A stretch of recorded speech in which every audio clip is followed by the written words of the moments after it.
Good evening, everyone. Welcome to today's daily shir. We're so happy to have you back. I have to share with you a fascinating story, more like a wild story that I heard recently. This story takes us back to the year 1999 of Shinun Tes, all the way to Rostov, Russia, place of Deborah Rashab. There used to be a Chabad yeshiva over there, and it was a Chabad yeshiva. It was in the Deborah Rashab's house. What used to be Deborah Rashab's house, it was owned by a guy for a while, and they bought it back, so they made it into yeshiva. And the yeshiva was running like a regular yeshiva. It was just some faraway town in Russia, but it was functioning like a yeshiva was supposed to function. And during the vacation, something interesting happened. It was like Ben Azmanim, and then came around Elul time, and the yeshiva came to inspect the yeshiva, make sure everything is intact. And he went through everything, and he said everything is okay. He went through on Kodesh, everything was okay. He went all the tables, the dorm, whatever, everything was okay. And then, the beginning of Elul, Ben Azmanim started. Baruch came to daven, learn, and came to Kriyas Torah. They opened up their Kodesh, and they wanted to pull the Sefer Torah, and they said the Sefer Torah is very light, so very suspicious. And they picked up the mantle, and they saw that only the Atzei Chaim was there, only the sticks were there, but the actual scrolls weren't there. The Sefer Torah was stolen, and they had no idea. No one was even there for like a month. Nobody even knew. They only discovered right then that the actual Sfarim were missing. The Ganavim, people who stole it, were clever. They wanted to buy more time, so they didn't ruin anything from the outside, and they kept the mantle over there. They only took the actual scroll, so it will take time to catch on. Okay, so a year goes by, and they still didn't find any trace of the Ganav. And turns out one of the rabbis that lived in Russia went to Eretz Yisrael for some conference, and they heard about a rumor that there's people going around trying to get rid of a Sefer Torah, trying to sell it really, really quick for like half the price of a regular Sefer Torah. And they're trying to sell it for around 20,000 or something. And they grew suspicious, so they went to the police. They said, why is someone trying to sell a Sefer Torah very, very low? And he's going around to different people in Bnei Brak. It happened in Bnei Brak. They tried selling a Sefer Torah for a very low price. And they asked him what's going on. They said, it was written in Israel, but ended up in Russia. Then it came back. It said they got the police involved, and the police also have the Rav. I think his name was Moshe Gafni. And they got the Rav involved, and they told the Rav to call up this guy. He calls up the Ganiv, and he says, I'm a guy, and he tells him, I'm a Gabbai V'Shul. The Rav tells him, and I want to buy Sefer Torah. Okay, let's meet up. They meet up in some place, in some shul, and he looks at it. It's very nice Sefer Torah. Let's make the deal. But before we make the deal, we have to call the Rav of the shul. Okay, and that was actually the hint for all the undercover police surrounding the shul to come in and arrest that guy. They came in, they took that guy, and it turned out that he actually took it from that yeshiva in Rostov. I don't think he actually admitted. I can't remember. Sorry. He didn't admit. Sorry about it. So now, he said that it came from Russia. So they knew right away he had to do something with Russia. So they contacted the yeshiva, and he came there and he identified the Sefer Torah and he recognized it. But now he has to prove that Sefer Torah is his. So what did they do? Luckily they had pictures. They had pictures of the Chanas Sefer Torah, and everyone in the last column over there, they write down, and they saw the pictures and they matched the pictures and looked exactly the same. And then there's also a computer program which scans the whole Sefer Torah. So before this Sefer Torah was actually written in Eretz Yisrael, before it was sent to Rostov, it was scanned in a computer in Eretz Yisrael. So they re-scanned the Sefer Torah in the same computer, and they saw that it looks identical. And they brought the Atzei Chaim. The Atzei Chaim had holes exactly in the same place where the cloth had holes, so it matched. So that's how they went to court, and that's how they identified that the Sefer Torah belonged to that yeshiva in Rostov, and yeah, that was a year later. Baruch Hashem. Yeah, so what does it have to do with today's Rambam? We'll see in Halacha Beis, we can learn about somebody stealing a Sefer Torah. Okay. Perek Chamisha Aser, Halacha Aleph, Halacha Edus. Kol edus shetavi la'adam hanaya mimenu einim made, but any testimony which a person will have any benefit from it, he cannot testify. Because that is as if he's witnessing for himself, because he's having self-benefit. Therefore, someone gets paid to testify. The edus is bottle. It's bottle.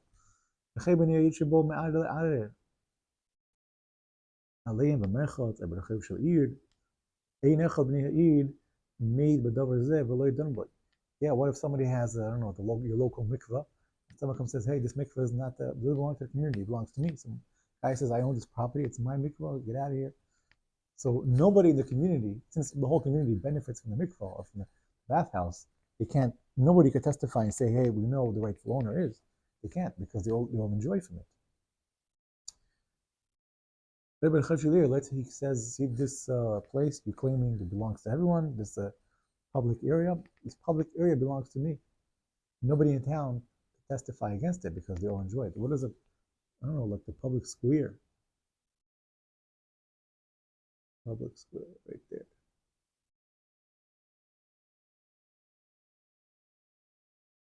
Yeah, or somebody comes and says he owns the public square. Let's say there's a big area where people gather in the street, some public park. Let's say Prospect Park. Oh, the Prospect Park is mine. Everyone has to get out of here. And nobody could testify saying who's the owner because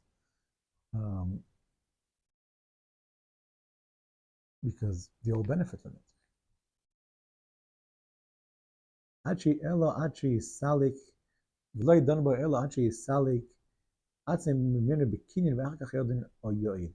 So unless the person makes a kinyan saying I'm surrendering my part in this public area or in this public bathhouse, I'm surrendering myself from this, I'm not enjoying from it anymore, then he could testify because there's no benefit anymore.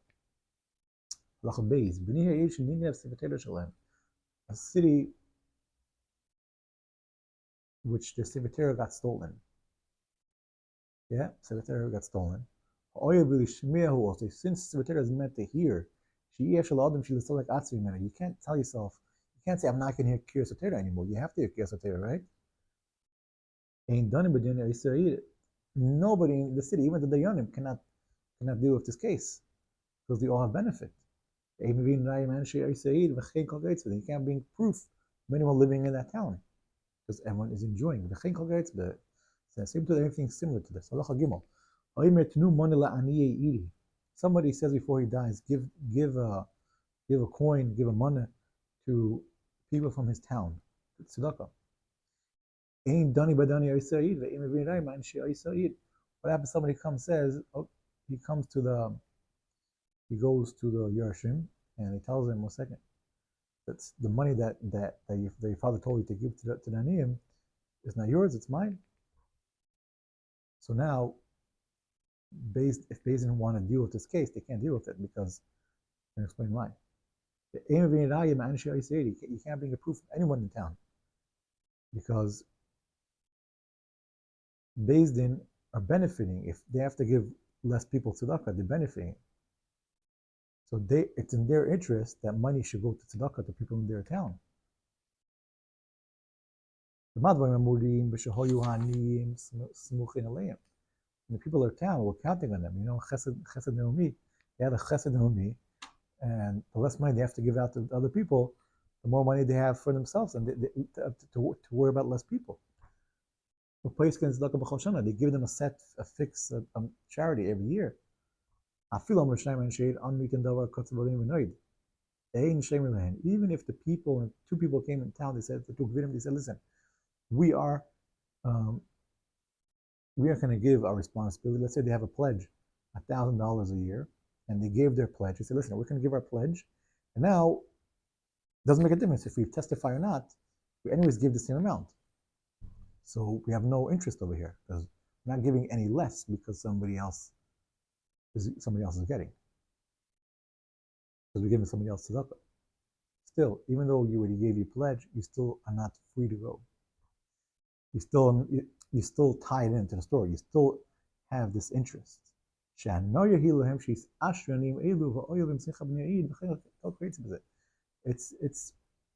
it's beneficial because in the future years you're not going to have to give them tzedakah because if they're going to have a nice amount of money, it's less people on your what's it called on your roll on your payroll, on the tzedakah payroll, so to speak. Yeah. Yes. What's the idea here? That you can, at the end of the day, you're enjoying over here because you're enjoying. You can't testify. Yep. You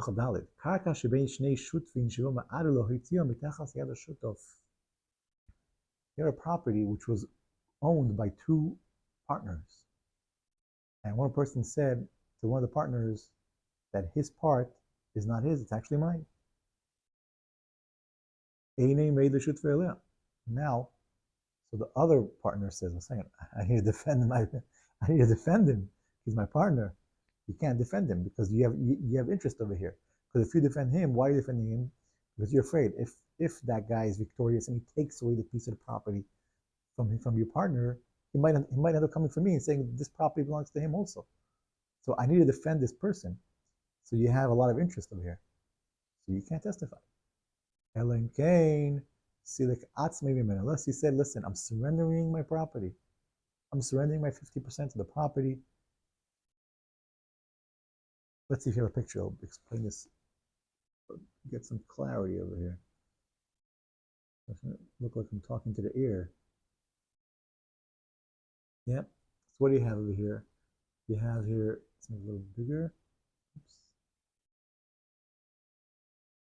Not good. Okay, there we go. So you have Michal and David. Each one has 50% in the field. Yeah, and someone's saying, no, he's telling Michal, telling David that 50% that you own is actually my field. I got it. It was my grandfather's. I don't know. Yeah. So Michal can't testify for David. He can't testify because he has interest that part should stay in David's hands.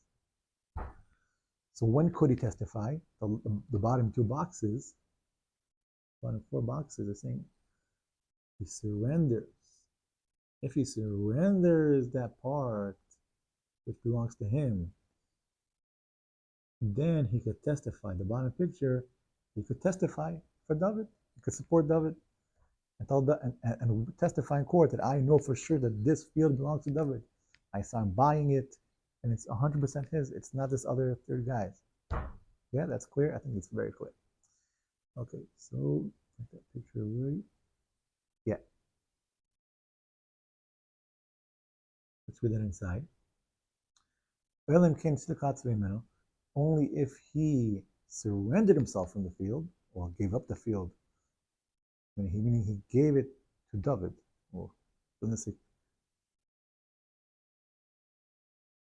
yeah, and he made a kinyan. He made a kinyan also. And he made a kinyan that he gave it to a shutaf. And if somebody comes after Michal, saying, hey, Michal, you owe me money, give me your field, and he takes that of David, so he commits to David that if somebody takes the field which belonged to me, but I owe money on it, I'll pay you. Meaning if somebody takes the field from David, I'll pay David money. Meaning he has no enjoyment from this field whatsoever. Then once you're completely out of the story, then you could testify.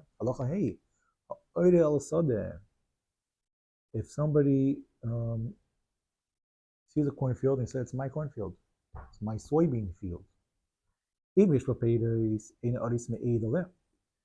there's fruits in that field, the odis, what is odis? Odis is like a person who has an agreement with the owner of the field that he takes care of the field and he gets the produce. He gets a percentage of the produce.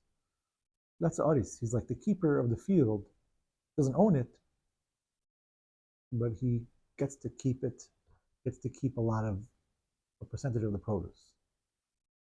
So in such a case, the audience can't come and say, hey, no, I know who the owner is. I know who it is. It's not you, it's him.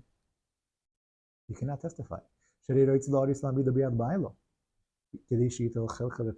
wants, the artist wants the original owner, meaning the owner who we see in front of us right now, he wants him to keep the field so he could take his percentage.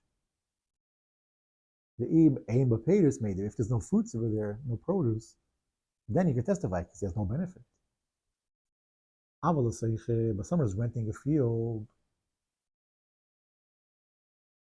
Someone's renting a field, yeah? And he sees there's a fight over here between the owner and some other guy claiming that it's his field. And the renter says, he sees a complicated situation. So he said like this. He pulls that money out of his pocket and he said, listen, whoever wins the case, the money will go to him. I'm neutral. I don't care if you're the owner, if you're the owner. In such a case, he could testify and say he's the owner because he anyways has to pay. He has to pay to whoever turns out that is the owner. He doesn't care who he has to pay as long as he gets to stay in the field. He's a maid, yeah. However, if you already paid that month's rent, he cannot testify anymore. Because if it turns out that the person who's claiming the field is his, he wins, he's victorious, now the field goes to the second guy. Now, all the money that he was giving for rent all those years went to the garbage. He has to pay money to the original guy, to the guy who won the case. And later on, he could go and try to get his money back from the person that he paid it to. That's the whole process. He doesn't want to go through that. Therefore, he has interest that the field will stay in the original, the one who's holding the field right now. Same to anything similar to this. Shimon which borrowed money. Reuven was an Ariv. Reuven was a guarantor. He was like a, what's it called? A co-signer. He said, if you can't pay, if Shimon can't pay up his loan, Reuven will pay for the loan. And Yehuda came and he was in the Adar. Shimon had a field. And Yehuda said, this field that it's in Shimon's hands, it's not Shimon's. It belongs to me, it belongs to Yehuda. And he wants to take the field away from Shimon. Yehuda wants to take the field away from Shimon. If Shimon has another field, and it's enough to pay up the loan, so let's say Shimon has two fields. Yehuda wants one field, but Shimon has another field, secondary. So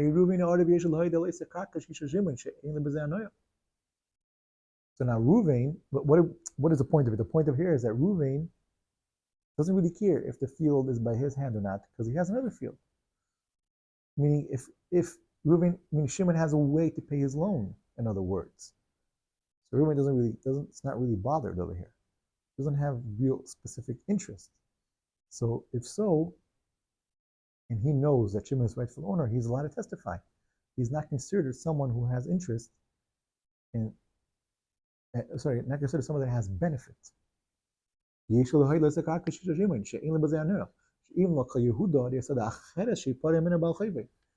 Because if it turns out that Yehuda actually really owns the field that Shimon is holding on, Shimon has another field.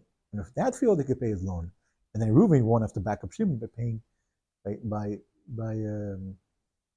by paying for Shimon the loan, because Shimon has a way to pay the loan.